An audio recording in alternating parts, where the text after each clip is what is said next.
Okay guys, so obviously the first step would be to get the car jacked up. We're gonna have to remove the front bumper. So like anything else, get the jack. If your car's lowered, go ahead, get the wood pucks and get the car jacked up. And after that, the front bumper has to come off. So as of what I can see, we have these three. These are Torx bit there that have to come out.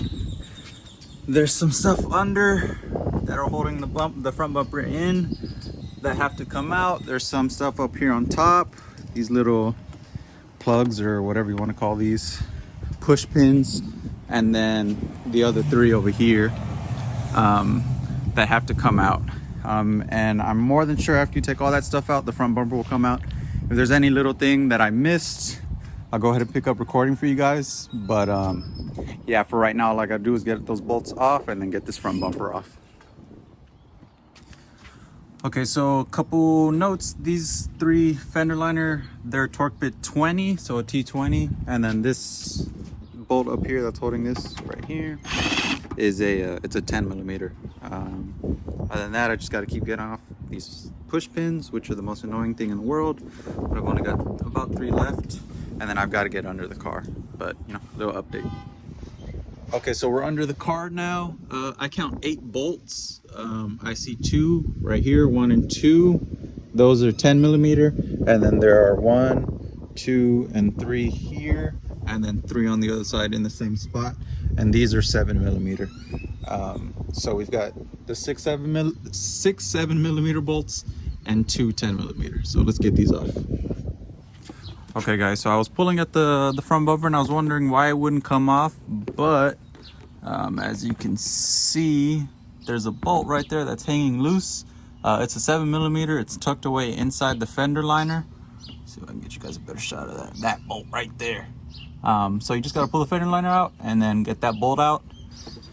And then, so I already have it out, so let me take it off. There we go. And then bang, look, watch it. Boop, pops right off.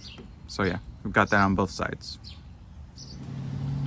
Oh, that's it. Yeah, that's it. It's just one. One controls them both.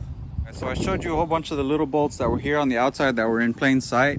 There are a couple of them here, like up in here. These little holes right here, there are 10 millimeter. So they're 10 millimeter bolts that are just lined all on the inside, just like that, to where you kind of have to go and dig and search for them, but they're there. So if you're having trouble getting this bumper off, I'm positive that you're probably missing a bolt somewhere along here. What I did was came in here and basically took the liner all the way as far off as I could, like this. That way I had room to work with up in there. But yeah, just note, right, that there's these 10 millimeter bolts that are holding on the bumper kind of from the inside. But we've got it off, so progress. Okay, so it's nighttime out now, but right now I am trying to remove the grill from the front bumper.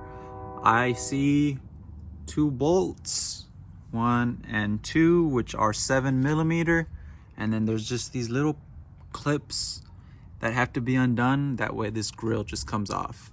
And then I'm also going to be taking off these, like the chrome accessory pieces. I'm going to take those off, and I'm actually going to end up plasti dipping those black. That way everything is just one, solid black piece versus having those little chrome things. But yeah, I got to figure out how to get these clips off, or well, not figure out how, but just manage to get them off, and then I can install the new grill. Okay guys, so we've got the grill removed. This is the new one that's going in. And I really don't have any advice on how to take the grill off. It's just, you've got to pry your way out. There's all these little clips that hold the grill in. All of these have to come off, and just pry at them. I used a flathead and just spent some time here prying away at these things. Like I said, I really don't have any advice. Just don't be too, rough with this, because this plastic will break. But outside of that, just take your time and get these clips out. But now I'm gonna snap this new grill in, and I'm also gonna be plasti dipping the corner winglets, these things. I'm gonna be plasti dipping these black. So I'm already almost done in terms of the installation, but like I said, just take your time with this. And I mean, it'll come off eventually. So for the most part, I've got the grill in place.